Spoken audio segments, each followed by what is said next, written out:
नमस्कार दोस्तों, स्वागत है हमारे इस यूट्यूब चैनल पर। और आज जो है हम लोग देखेंगे गुप्त काल को जो सेकेंड पार्ट है, जो बचा हुआ पार्ट है।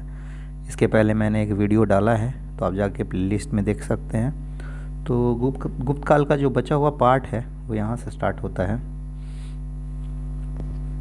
स्त्रियों की दशा से। पहले की अपेक्षा जो है गुप्त काल के समय में पहले की अपेक्षा गिरावट आई स्त्रियों की दिशा में। पर्दा प्रथा, सती प्रथा, अल्पवायु विवाह का जो है प्रमाण का जिक्र मिलता है इसमें। ठीक है। उच्च वर्ग की जो स्त्रियां थी सुशिक्षित थीं। राजशेखर कृत काव्य मीमांसा और अभिज्ञान शाकुंतलम में जिक्र है इसका कि उच्च वर्ग की जो स्त्रियां हैं वो सुशिक्षित हैं। आगे चलते हैं। सती प्रथा का जो प्रमाण है, सती प्रथा का जो प्रमाण है यहाँ से मिलता है 150 ईस्वी का एरन अभिलेख। हर्ष की माता भी सती हुई थी, ऐसा प्रमाण मिलता है। गणिकाओं का वर्णन है, देवदासी का वर्णन है। देवदासी बोलते थे जो मंदिरों में जो महिलाएं रहती थी सेवा करने के लिए। याज्ञवल्क्य स्मृति में पत्नी को भी पति के संपत्ति का अधिकार मिला है। यह स्मृतियाँ बहुत सारी है, तो उसमें जो है एक याज्ञवल्क्य स्मृति भी है।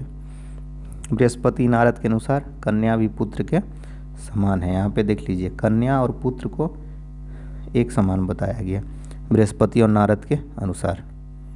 ये गुप्त समय के टाइम में ये सब हो रहा है। भू राजस्व व्यवस्था क्या था इनका, तो उत्पादन का 1/6 देखिए। गुप्त काल को माना जाता है कि ये वैष्णव धर्म का उत्थान का समय था और हिंदुइज़्म का बहुत ही उत्थान का काल था। तो हिंदुइज़्म का अगर उत्थान का काल होगा तो जाहिर सी बात है कि हिंदू धर्म में जो कर होगा वही लगाया जाएगा। तो हिंदू धर्म में जो मान्य कर है वो 1/6 है उत्पादन का, तो यही जो कर है वो लगाया जाता था। और जहाँ पर सिंचाई व्यवस्था थी वहाँ पर 1/4 भाग तक ये कर जाता था। कर को जो है भाग या भोग कहा जाता था। और भूमि कर से संबंध है इसका।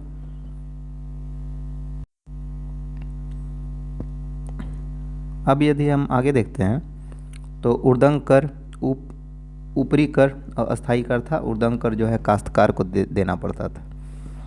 2 रूप में दे था कर जो है।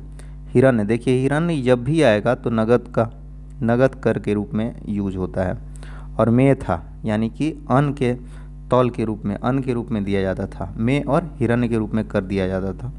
भूमि कर संग्रह करने के लिए ध्रुवाधिकरण, भूमि आलेख के लिए महाछपटलिक। जैसे हमारे यहाँ पे कर्मचारी होते हैं, जैसे यूपी में उनको बोलते हैं, एक स्पेशल नाम है उनका यूपी में, तो याद आएगा तो मैं बताऊंगा आपको। और कर्णिक नामक पदाधिकारी होते थे भूमि आलेख का उल्लेख करने के लिए, रिकॉर्ड रखने के लिए। तो महाछपटलिक और कर्णिक। पटवारी बोलते थे, पटवारी बोलते हैं यूपी में। वो क्या करता है, ज़मीन का रिकॉर्ड्स रखता है। कुछ अन्य कर थे, विष्टि, बेगार कर। बलि जो है एक तरह का धार्मिक कर था। ये कोई बलि नहीं था, बलि एक धार्मिक कर था। शुल्क जो है कुचुंगी कर, भूतोपांत प्रत्यय। राज्य उत्पादित वस्तु पर कर जो लगाया जाता था उसको भूतोपांत प्रत्यय कहा जाता था। हरीला कर था, हल कर जिसको बोलते हैं। वातभूत, ठीक है, वायु पानी देवता। अवलगक, युद्ध सामग्री का प्रबंध। कलदृप्त और उपकलदृप्त, यानी कि राजा का जो भाग है इसको बोलते हैं कलदृप्त और उपकलदृप्त। देखिए पुराने टाइम में क्या था कि राजा अलग से जो है अपना हिस्सा रख लेता था। जैसे कि अलाउद्दीन खिलजी के समय में खालसा भूमि वगैरह का जिक्र मिलता है। तो वैसे ही इस समय भी गुप्त के काल में भी ऐसे ही एक प्रथा थी। भूमि और ये कर जो है कुछ राजा भी अपना रखता था। भूमि के प्रकार हैं, क्षेत्र है, खेतों के उपयुक्त जमीन। वास्तु जो है वास करने के लिए। गोचर जो है नाम से ही स्पष्ट हो रहा है, चारागाह के लिए। सील जो है भूमि जोती नहीं जाती थी उसको सील कहा जाता था। अपरहत, बिना जोती गई भूमि। देखिए अगर 1-2 साल खेती हुआ और फिर नहीं जोता जा रहा है तो उसको सील बोलते थे। लेकिन अपरहत किसको बोलते थे, जिसको कभी जोता ही नहीं गया है। अप्रदा, ये जो है विवादास्पद भूमि थी, इसको अप्रदा बोला जाता था। अर्ध, अब नार, ये तो है भूमि के प्रकार नारद के अनुसार देखेंगे तो अर्ध खील जो है 1 वर्ष जहाँ पर खेती नहीं हुआ है, खील जो है जहाँ पर 3 वर्ष से खेती नहीं हुआ है, और वन जो है क्या है 5 वर्ष से खेती जहाँ पे नहीं हुआ है वो वन भूमि है। अब अमरकोश के अनुसार 12 प्रकार की भूमि थी। ठीक है, तो कौन कौन सा था? सादवल जो था वो घास का मैदान था। देवमातृक जो था वर्षा द्वारा सिंचित था। ठीक है, सादवल जो था घास का मैदान था और देवमातृक वर्षा द्वारा। देखिए देवमातृक कोई देव से कोई रिलेशन नहीं है। देवमातृक का अर्थ है वर्षा द्वारा सिंचित भूमि। कुछ अन्य जो है देख लीजिए इसमें भूमि। कृष्ट प्रकृष्ट भूमि स्वयं खेती वाली भूमि था, और देवमातृक बिना वर्षा द्वारा उपज। ठीक है, इसको देवमातृक बोलता था। और अग्रहार जो है ब्राह्मणों को जो भूमि दान में दिया जाता था उसको हमेशा अग्रहार ही बोला गया है, उस समय भी, सातवाहन के समय भी। भूमि संबंधी नियम क्या था? तो निवी धर्म जो था मूलधन था। अक्षय निवी, जिस भूमि का क्षय न हो कभी, ठीक है, इसको अक्षय निवी भूमि बोला जाता था। भूमि छिद्र न्याय, जिसका विक्रय न किया जाए जिस भूमि का, उसको भूमि छिद्र न्याय बोला जाता था। बंजर भूमि को कृषि योग्य बनाना, इसको भी भूमि छिद्र न्याय कहा जाता था। आगे देखते हैं, भूमि माप की जो इकाई थी वो क्या थी? बंगाल में पाटक का उल्लेख मिला है। ठीक है, देखिए अलग अलग समय में अलग अलग भूमि की माप की इकाई रही है। जैसे कि गज था, जो सिकंदर के टाइम में, सिकंदर लोदी के टाइम में जो है सिकंदरिया गज करके है, और अलग अलग टाइम में अलग अलग भूमि की इकाई रही है माप की। बौधायन में निवर्तन कहा गया है। गुप्त काल में नड़ बोला गया है अभिलेखों में। कुल्यावाप, द्रोणवाप, आढ़वाप, ये वाप जो है ये उस टाइम की भूमि की नाप की इकाई थी। तो कुल्यावाप, द्रोणवाप आएगा तो इसका मतलब है कि भूमि का माप के इकाई के बारे में चर्चा हो रहा है। यहाँ पे और देखते हैं वर्षा एवं सिंचाई का क्या साधन था उस समय गुप्त काल में। तो वारामिहिर की बृहद संहिता में वर्षा की संभावना का उल्लेख किया गया है, असंभावना और अभाव का उल्लेख किया गया है। रहट का उल्लेख जो है हविंसांग घंटी यंत्र के रूप में करता है, और वानभट्ट जो है तुला यंत्र का उपयोग करता है रहट के लिए, ये करता है हर्षचरित में। महाजनी भी व्यवस्था थी, साहूकारी व्यवस्था। ब्याज को हालांकि दूषित और कृष्णधन माना गया है। देखिए चूँकि ये सब ऐसी प्रथा थी जिससे समाज में विसंगति उत्पन्न होता था, तो जो जिन प्रथाओं से भी समाज में जो है विसंगति उत्पन्न होगा उसमें क्या करेंगे, उसमें लोग उसको जो है उससे जो है उसकी जो है बुराई करेंगे कि ये सही चीज़ नहीं है। तो इसीलिए साहूकार को जो है दूषित या कृष्णधन कहा गया। अब क्या है, 15% ब्याज न्याय संगत माना जाता था। मनु नारद ने 4 प्रकार का ब्याज, गौतम बृहस्पति ने 6 प्रकार का ब्याज का उल्लेख किया है। ठीक है,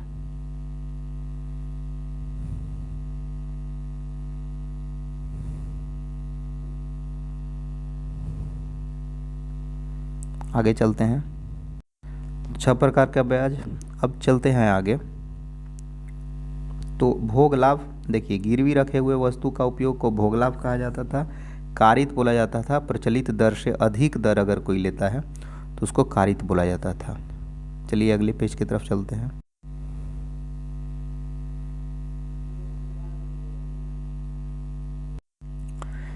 तो ये नया पेज है। श्रेणी, श्रेणी बोला जाता था कि इसको, ये है व्यापारियों का संघ। पुराने समय में बोला जाता था कुल, पूग, गण, निकाय, संघ, समूह, ये सब जो है श्रेणी का ही नाम था। ठीक है, संभूय, समुत्थान, समव्यवहार, निगम, ये सब भी श्रेणी को कहा जाता था। कुमारगुप्त प्रथम जो है उसके बारे में आइए देखते हैं। बंधु वर्मन का मंदसौर अभिलेख, रेशम बुनकर द्वारा सूर्य निर्माण का जिक्र जो है यहाँ पे आ रहा है। वैशाली से एक संयुक्त श्रेणी की 274 मुद्राएं जो है मिली है। वैशाली से संयुक्त श्रेणी का जो है 274 मुद्रा मिला है। अब देखते हैं श्रेणी, पूग, कुल, निगम, सार्थवाह के रूप में क्या क्या थे। तो श्रेणी था व्यापारिक समूह था। पूग जो है अलग अलग लोगों का समूह था। कुल जो है पारिवारिक समूह था। निगम जो है श्रेणियों की बड़ी संस्था को निगम बोला जाता था। सार्थवाह जो है ये प्रमुख नेता था। ठीक है, तो ये सारे जो है लोग अपने अपने समय में थे। गुप्तकालीन सिक्के, सोना चांदी तांबा, ठीक है, तो सोना को दिनार कहा जाता था। लेन देन कौड़ियों से होता था, तो लेन देन को कौड़ी बोला जाता था। आज भी ये उपयोग होता है कि एक कौड़ी नहीं देंगे, मतलब कौड़ी एक है, तो मुद्रा का एक प्रकार था। देखिए गुप्तकालीन बहुत सारा सिक्का मिला है, अभी मैं आपको दिखाता हूँ सोना का जो सिक्का होता था गुप्त काल का। देखिए ये कुछ जो है गुप्तकालीन सिक्के हैं। यहाँ पर जो है घोड़ा का चित्र है और एक और जानवर का चित्र आ रहा है गैंडा का। यहाँ पर जो है व्याघ्र को यानी बाघ को जो है समुद्रगुप्त मार रहा है। यहाँ पर जो है घोड़े पर जो है समुद्रगुप्त कहीं जा रहा है। यहाँ पर समुद्रगुप्त जो है बीना बजा रहा है। देखिए ऐसा नहीं है कि सिर्फ समुद्रगुप्त का ही था, देखिए इसमें भी समुद्रगुप्त जो है वीणा बजा रहा है। ये सिक्का है उस समय का। यहाँ पर भी देख लीजिए कि समुद्रगुप्त जो है कुछ कर रहा है, धनुष वगैरह लिए हुए है, और यहाँ पे संभवतः चिड़ियाँ हैं। तो ये कुछ सिक्के थे जो उस समय पाए गए थे। आगे चलते हैं, हम लोग देखते हैं। हम लोगों ने सिक्कों को देखा। देखिए तो लेन देन जो है हम लोगों ने देखा कि कौड़ियों से होता था। तो 16 ढेर जो है सिक्कों के गुप्तकाल में मिलते हैं। बयाना, भरतपुर, ठीक है ना, 623 मुद्राएं मिलता है। और ज़्यादातर जो है सिक्का और जो मुद्रा मिल रहा है कुमारगुप्त के समय का मिल रहा है। आइए आगे चलते हैं। व्यापार वाणिज्य, भड़ौच, विदिशा, प्रयाग, ताम्रलिप्ति, मथुरा, अहिछत्र, कौशाम्बी, ये सब व्यापार के केंद्र थे। 364 ईस्वी में रोम विभाजन के कारण भारत रोम व्यापार को धक्का लगा। देखिए हुआ क्या कि रोम के ऊपर में हुणों ने आक्रमण किया और रोम तबाह हो गया।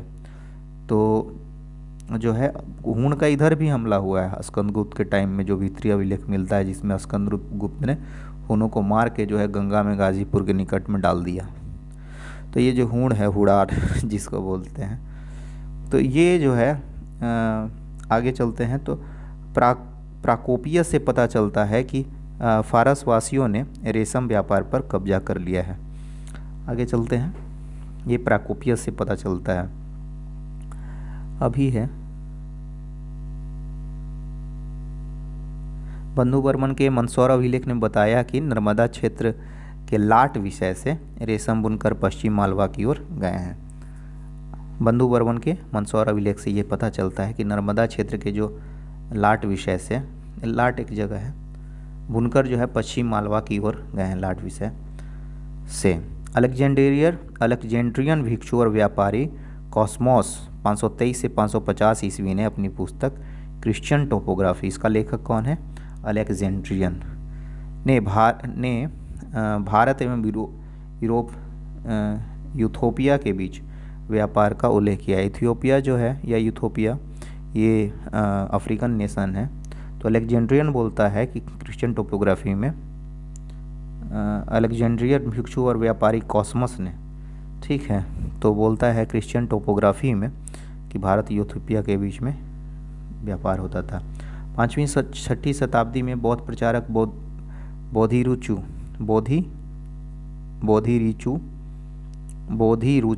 बुद्धभद्र, बुद्धजीव, बुद्धशांत चीन गए थे। ये 5वीं 6ठी शताब्दी की बात है। कॉस्मोस के अनुसार सिंघल द्वीप भारत चीन के बीच में बिचौलियों का काम करता था, भारत और चीन के बीच में। ये सिंघल द्वीप आई थिंक श्रीलंका होना चाहिए, और या दूसरा जावा वगैरह भी हो सकता है, देखना होगा इसको। दक्षिण पूर्व जो का व्यापार था ताम्रलिप्ति से होता था। नगरों का ह्रास जो है गुप्त काल में प्रारंभ हो चुका था। देखिए तो ये सवाल आता है कि नगरों का ह्रास कब से शुरू हुआ, तो गुप्त काल से शुरू हुआ। आगे चलते हैं। देखिए अब हम लोग धार्मिक दशा की तरफ चलते हैं, ठीक है, नया पेज है ये।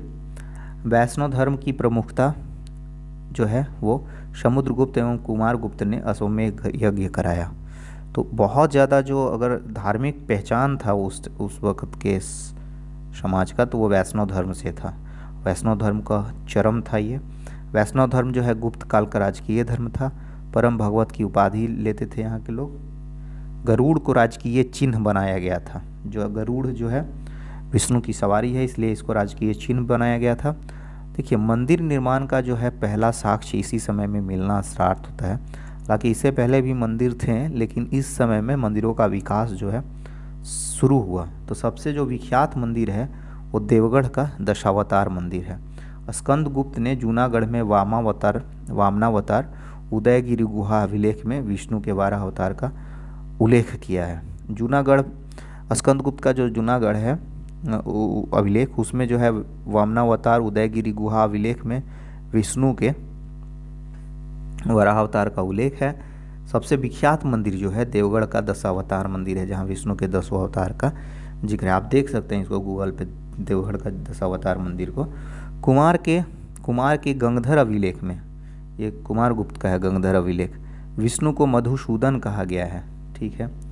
और एक और नया आया था मत, नव वैष्णववाद, जिसको बोलते थे पंचरात्र मत। 5 रात की पूजा की जाती थी इसमें, नव वैष्णववाद में।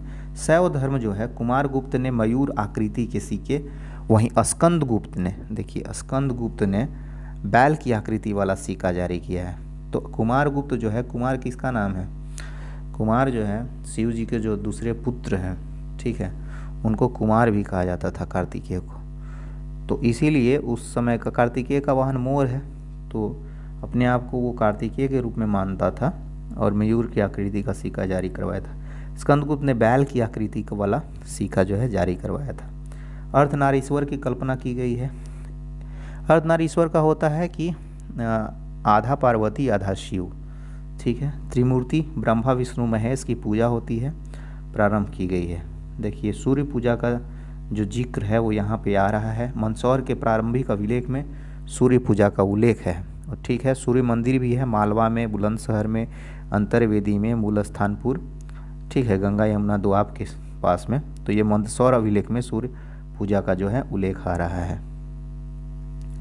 देखिए, बौद्ध धर्म जो है फाहियान के अनुसार कश्मीर, पंजाब, अफगानिस्तान में इसका मुख्य केंद्र था। कुमार गुप्त के द्वारा नालंदा विश्वविद्यालय की स्थापना हुई। चंद्रगुप्त द्वितीय ने आमक्रादेव नामक पौध को उच्च पद दिया। ठीक है, तो यहाँ पे इससे पता चलता है कि बहुत ही धर्मनिरपेक्ष व्यक्ति था चंद्रगुप्त द्वितीय। बौद्ध आचार्य जो है मैत्रेयनाथ, अशंग, वसुबंधु गुप्त काल के आचार्य थे। ठीक है, अब यहाँ पे है कि कौन किसके थे, तो आर्यदेव जो है चतुशतक, दिंगनाथ जो है तर्कशास्त्र, अशंग जो है महायान संग्रह, योगाचार, भूमिशास्त्र, महायान सूत्रालंकार वगैरह के लेखक थे। तो ये विद्वान हैं और इनके कुछ जो जिससे जुड़े हुए थे और जो कि जो सिद्धांत इन्होंने दिया उसका हम लोगों ने नाम देखा। आर्यदेव जो है चतुशतक, दिंगनाथ जो है तर्कशास्त्र, अशंग जो है महायान संग्रह, योगाचार, भूमिशास्त्र, महायान सूत्रालंकार, ये सब ग्रंथों के रचयिता थे, उससे जुड़े हुए थे। जैन में जो है 2 हुए सिद्ध पुरुष, मतलब महान लेखक बोल सकते हैं, थिंकर, सर्वनंदी। ठीक है, इन सर्वनंदी का जो ग्रंथ था वो था लोक विभंग, और सिद्धसेन जो है न्यायवार्ता। देखिए, ये जो वक्त था वो वैष्णविज्म का काल है, वैष्णववाद का काल है, लेकिन यहाँ पे भी बौद्ध आचार्य आर्यदेव, दिंगनाथ और असंग मिल रहे हैं, वहीं जैन आचार्य जो है सर्वनंदी और सिद्धसेन मिल रहे हैं। इससे पता चल रहा है कि जो राजकीय धर्म कुछ भी हो, लेकिन दूसरे धर्मों के लिए भी इसमें जो है जगह थी। आगे चलते हैं, कला एवं संस्कृति। तो कला एवं साहित्य की दृष्टि से गुप्त काल भारतीय इतिहास का स्वर्ण काल कहा जाता है। इसी काल में मंदिर निर्माण कला का जन्म हुआ। ये मंदिर नागर शैली के थे। उत्तर भारत से चूँकि जुड़ा हुआ है, तो उत्तर भारत के ज़्यादातर जो मंदिर हैं नागर शैली में बनाए गए थे। गुप्तकालीन मंदिर जो है उसको देखते हैं तो क्या क्या था उसमें, तो गर्भगृह था, दालान था, सभा भवन था, शिखर युक्त जो है मंदिर था। शिखर का यूज अब स्टार्ट हो गया था। मंदसौर अभिलेख के अनुसार दसपुर के मंदिर में अनेक आकर्षक शिखर थे। मंदिर के गर्भगृह तक के लिए चबूतरा एवं चारों ओर सीढ़ियाँ बनाई जाती थी। चबूतरा होता था और चारों ओर से सीढ़ी होता था। प्रमुख गुप्तकालीन मंदिर कौन कौन से हैं, ये बहुत ही इम्पोर्टेंट है, तो इसको जो है आप स्क्रीनशॉट भी ले सकते हैं और इसको याद भी कर सकते हैं। देखिए तिगवा में था तिगवा जो है मध्य प्रदेश में है, विष्णु मंदिर यहाँ का तिगवा का। शोह मध्य प्रदेश का मंदिर है। नचना कुठार भी आई है, ये नचना कुठार भी मध्य प्रदेश में है, ये पार्वती मंदिर है। भूमरा मध्य प्रदेश में है, ये भी शिव मंदिर है। देवगढ़ झांसी का, ये दशावतार मंदिर है। यहाँ पे झांसी का जो देवगढ़ है वो दशावतार है, 10 से 10 देवगढ़, 10 से दशावतार। भीतरगांव कानपुर का जो मंदिर है, ये भीतरगांव यहाँ नहीं, भीतरगांव कानपुर में मंदिर है, ठीक है। तो ये मंदिर शायद वैष्णविज्म से जुड़ा हुआ है, देखना होगा एक बार। सीरपुर का लक्ष्मण मंदिर है। उदयगिरी विदिशा जो मध्य प्रदेश में आएगा, यहाँ पर विष्णु मंदिर है। तो ये जो नचना कुठार है ये बहुत ही इंपॉर्टेंट है, ये मध्य प्रदेश का पार्वती मंदिर है। भूमरा भी पूछता है शिव मंदिर, और तिगवा जो तो पूछता ही है, तो तिगवा है मध्य प्रदेश का विष्णु मंदिर। तो ये कुछ मंदिर हैं उस समय का। और भीतरगांव कहाँ है? कानपुर में। ये शुरुआती मंदिर हैं भारत के, ठीक है। ज़्यादातर मंदिर छोटी छोटी ईंट एवं पत्थर से बने हैं। कानपुर के भीतरगांव मंदिर सिर्फ ईंटों से बना है। तो अगर पूछेगा कि सिर्फ ईंटों से कौन सा मंदिर बना था, तो कानपुर का भीतरगांव मंदिर। गुप्त काल का सर्वोत्कृष्ट मंदिर जो है देवगढ़ का दशावतार मंदिर है। 12 फीट ऊंचा शिखर भारतीय मंदिर निर्माण का पहला उदाहरण है। अब चलते हैं बौद्ध स्तूप की तरफ में। गुप्त काल में बौद्ध स्तूपों में सारनाथ का धमेग स्तूप जो है प्रसिद्ध है। जो सारनाथ का जो स्तूप है, धमेग स्तूप, बहुत ही बड़ा है, ठीक है। यहीं पे सबसे पहले, इसके बगल में ही कहा जाता है कि सबसे पहले भगवान बुद्ध ने उपदेश दिया था। तो धर्म चक्र परिवर्तन की शुरुआत के कारण इस स्तूप को बनाया गया है। स्तूप जो है वो क्या होता था, बुद्ध के जो कुछ अवशेष हैं शरीर के, वो उसके नीचे में डालकर एक बहुत बड़ा स्तूप जो है कटोरा नुमा, कटोरा को उल्टा पलट दीजिए, उसके आकार का स्तूप बनाया जाता था। ब्राह्मण गुहा मंदिर जो है उदयगिरी का मंदिर है। वराह अवतार की विशाल मूर्ति यहाँ पर जो है स्पष्ट होती है, दिखाई देती है। बौद्ध गुहा मंदिर क्या है? अजंता एवं बाह की जो गुफाएं हैं वो बौद्ध गुहा मंदिर है। इसमें अजंता की 16, 17, 19 की जो गुफा है वो गुप्तकालीन है। क्योंकि बहुत जो एलोरा और अजंता केव है वो बहुत अलग अलग समय में जो है डेवलप हुआ, तो अजंता केव को तो बोला जाता है कि गुप्तकालीन है, वहीं एलोरा केव को बोलेंगे कि राष्ट्रकूटकालीन है। तो बहुत दिन में 400-500 साल में जो है अलग अलग गुफा का निर्माण हुआ है। तो इसमें जो 16, 17, 19 है वो अजंता गुफा का, वो बौद्धिज्म से जुड़ा हुआ है।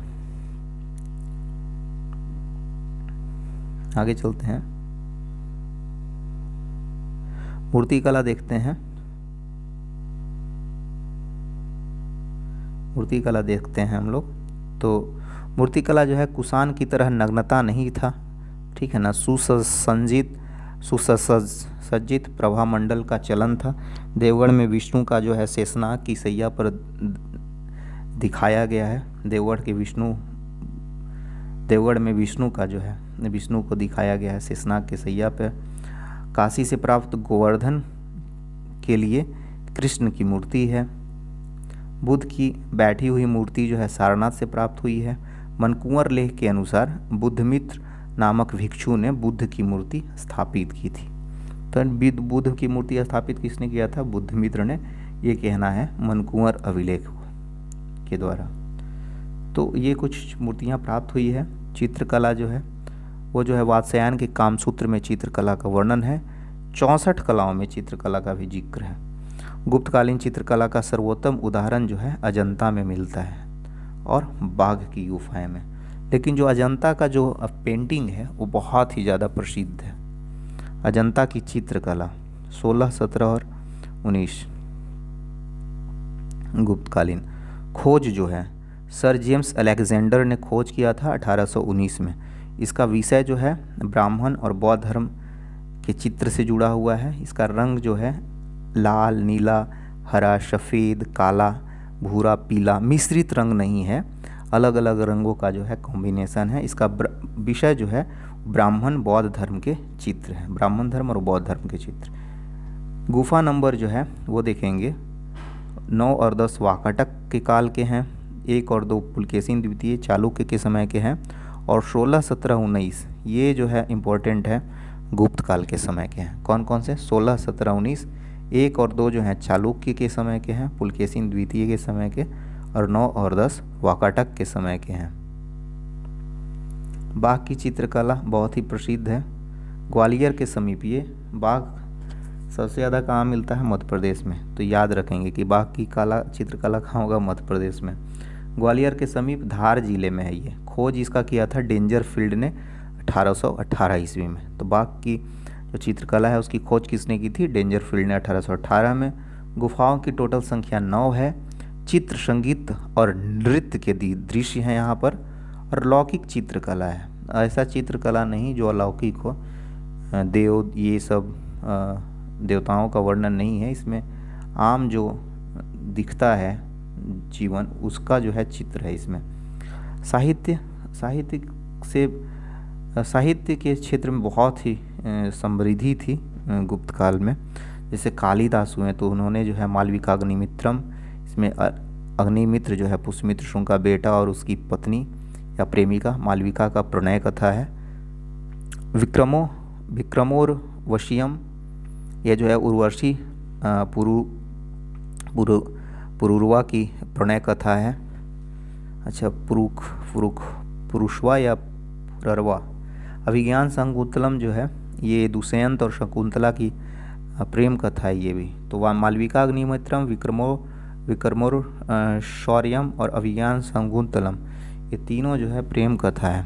ठीक है, ये सर्वश्रेष्ठ नाटक इसको कहा गया है, और विलियम जोन्स ने 1789 में इसका जो है अंग्रेजी में अनुवाद किया है। तो अभिज्ञान शकुंतलम का अनुवाद किसने किया है? विलियम जोन्स ने 1789 में। जो एशियाटिक सोसाइटी का जिसने स्थापना किया था विलियम जोन्स ने 1784 में कोलकाता में। इस टाइम के जो महाकाव्य हैं ये तो रचनाएं हैं, इसके अतिरिक्त महाकाव्य है वो है रघुवंशम, 19 सर्ग का है, राम के पूर्वजों की कहानी है, और कुमार संभवम ये 17 सर्ग का है, प्रकृति चित्रण और कार्तिकीय की जन्म कथा है। हम बोले भी कुमार जो है कार्तिकेय का नाम है, तो कुमार संभवम में कार्तिकेय की जन्म कथा का जिक्र होगा। रघु जो है ये परदादा पूर्वजों का नाम है राम भगवान के, तो इसीलिए जो है ये राम के पूर्वजों की कहानी है। रघुवंशम और कुमार संभवम भी किसके द्वारा रचित है? कालिदास जी के द्वारा। अब आगे अगर हम लोग चलते हैं तो देखते हैं कि मेघदूतम ये भी कालिदास की रचना है। विरही, यक्ष एवं प्रियतमा का वियोग वर्णन है। ये भी जो है कुल मिला के प्रेम कहानी है, और ऋतु संहार जो है 6 ऋतु का इसमें वर्णन किया गया है। अब आगे चलते हैं हम लोग। मुद्रा राक्षस, ठीक है, तो विशाखदत्त चाणक्य की योजनाओं का इसमें उल्लेख है मुद्रा राक्षस में। और देवी चंद्रगुप्तम ये विशाखदत्त। अमरकोश जो है अमर सिंह के द्वारा लिखा हुआ है। पंचतंत्र जो है विष्णु शर्मा के द्वारा लिखा हुआ है। ठीक है, अमरकोश जानते ही हैं बहुत ही प्रसिद्ध है, और पंचतंत्र एकमात्र बाइबल के बाद ऐसा ग्रंथ है जिसका सबसे ज़्यादा भाषा में अनुवाद हुआ है। मुद्रा राक्षस ये चंद्रगुप्त मौर्य के चाणक्य की योजनाओं की कहानी है, हालांकि लिखा गया है गुप्त काल में। चंद्र व्याकरण चंद्रगोमिन बौद्ध भिक्षु की कहानी है। चंद्रगोमिन के द्वारा लिखा गया है चंद्र व्याकरण, ये बौद्ध भिक्षु थे। कामसूत्रा बहुत ही प्रसिद्ध है, वात्स्यायन के द्वारा लिखा गया है। नीतिसार ये जो है नीतिसार कामंदक के द्वारा में लिखा गया है। तो ये कुछ रचनाएं हैं जो गुप्त काल के समय की थी। शीर्ष देख सकते हैं, वीडियो तो पड़ा रहेगा। योगाचार भूमिसूत्र बौद्ध ग्रंथ कौन कौन से थे?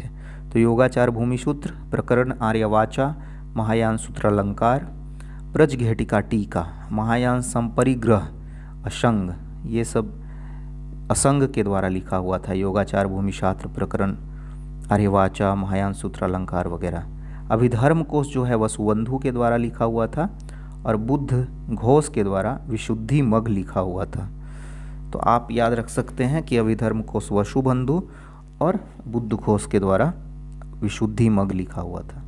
जैन में देखिएगा तो न्यायावतार उस टाइम रचित ग्रंथ था, जिसका रचना जो है आचार्य सिद्धसेन ने किया था। देखिए, विज्ञान और तकनीक के लिए अगर बात करेंगे तो आर्यभट्ट का जन्म 499 ईस्वी में हुआ था। ज्योतिष, दशमलव, पाइस और वर्ष वगैरह का खोज आर्यभट्ट ने किया था। भास्कर प्रथम जो है बहुत ही प्रसिद्ध गणित में कार्य इन्होंने किया था। ललिता विस्तार वगैरह ग्रंथ भी लिखा था। ब्रह्मगुप्त जो थे ये ब्रह्म सिद्धांत और गुरुत्वाकर्षण का सिद्धांत का जनक इनको माना जाता है पुराने समय में। 598 ईस्वी में इनका जन्म हुआ था। वारावीर जो ये गुरुत्वाकर्षण सिद्धांत जो बोला जाता है कि न्यूटन ने दिया, तो उसका बोला जाता है कि सबसे पहले जो है ब्रह्मगुप्त ने दिया। वाराहमिहिर जो है 550 ईस्वी ज्योतिष और पंच सिद्धांतिका के विद्वान आदमी थे। इन्होंने बृहत संहिता, बृहत जातक, लघु जातक वगैरह ग्रंथ लिखा। चिकित्सा में अगर देखेंगे तो अष्टांग हृदय वाग्भट ने लिखा। नवीन, ठीक है, अष्टांग हृदय वाग्भट ने। नवनीतकम ये जो है एक आयुर्वेद ग्रंथ था। नागार्जुन जो है उस समय के वो रसायन और धातु विज्ञान से जुड़े हुए थे। ठीक है, धन्वंतरी जो हैं वो चंद्रगुप्त द्वितीय के शासनकाल में थे धन्वंतरी, और ये डॉक्टर थे एक तरह से बोला जाए तो, रसायन विशेषज्ञ थे। हस्त आयुर्वेद ये पालकाप्य हाथी रोग के लिए ये जो है लिखा हुआ था ये ग्रंथ। हस्त आयुर्वेद का रचना पालकाप्य ने किया था। षट दर्शन देखते हैं हम लोग, जो कि बहुत ही महत्वपूर्ण है। देखिए 6 दर्शन माने गए हैं भारत में। सांख्य जो है कपिल मुनि के द्वारा दिया गया, जगत की उत्पत्ति, प्रकृति एवं पुरुष। यहाँ पर सांख्य दर्शन पे ही बौद्धिज्म का विकास हुआ। योग जो है योग सूत्र के रचयिता पातंजलि इसके जनक माने जाते हैं। न्याय सूत्र के रचयिता गौतमी इसके जनक माने जाते हैं। वैशेषिक परमाणुवाद के जनक कनाद इसके माने जाते हैं। इसको फिजिक्स बोला जा सकता है। मीमांसा, देखिए 2 मीमांसा हुआ, तो मीमांसा जो है ये जैमिनी उत्तर मीमांसा, और एक और मीमांसा है उसका बद्रायन। तो मान लीजिए कि मीमांसा अगर आएगा, चूँकि वेद से जुड़ा हुआ पार्ट है, तो इसका जैमिनी तर्क करने और अर्थ लगाने की कला इसमें सिखाया जाता था। और वेदांत, ठीक है, तो ये जो है ब्रह्मसूत्र के रचयिता बद्रायन, तो इसको जो है वेदांत कहा गया। मीमांसा और वेदांत उत्तर मीमांसा और पूर्व मीमांसा इस तरह से भी इसको लिखा जाता है, लेकिन मीमांसा का जैमिनी और वेदांत का बद्रायन। ठीक है, तो ये एक बद्रायन जो है वेदांत एक कर्मवाद था। नास्तिक किसको बोलते थे? तो जो वेदों को न माने उसे भारतीय धर्म में नास्तिक कहा गया है। ठीक है, भगवान को न माने उसको नास्तिक नहीं, जो वेद को न माने उसको नास्तिक कहा गया है। भगवान को न माने उसको अनीश्वरवादी कहा गया है। आगे चलते हैं। देखिए भौतिकवादी दर्शन था जो कुछ, उसको देख लेते हैं। तो चारवाक था भौतिकवादी दर्शन, लोकायत। इसके जो संस्थापक माने जाते हैं चारवाक के दर्शन के, लोकायत के, वो बृहस्पति माने जाते हैं। यह जो है नास्तिक दर्शन था। नास्तिक मतलब देखिए, नास्तिक जो वेदों को ना माने उसको नास्तिक बोलते थे। सांख्य को नास्तिक नहीं बोल सकते हैं, क्योंकि सांख्य जो है वेदों को मान रहा है, लेकिन सांख्य को जिस तरीके से यूज किया गया बाद में